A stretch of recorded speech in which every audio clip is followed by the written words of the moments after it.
Hey guys, this is Oliver TV. For this video mga idol ay ating tatalakayin kung saan nga ba pwede makukuha ang account number sa ating Metrobank ATM card. So dati guys, kapag mayroon tayong Metrobank ATM card ay makikita po natin yung ating account number sa ating ATM card. So ngayon, ang mga latest release ng Metrobank ATM card ay hindi na po makikita ang account number sa ating ATM card.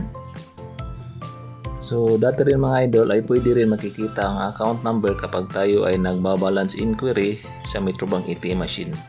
So ngayon sa latest update ng Metrobank ay hindi na po makikita ang account number kapag tayo ay nagbabalance inquiry sa Metrobank ATM machine.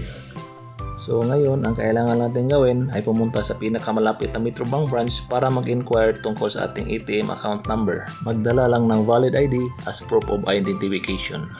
At kapag nagustuhan mo ang video ito, huwag mong kalimutang i-share para naman makatulong sa iba. See you on my next video and God bless.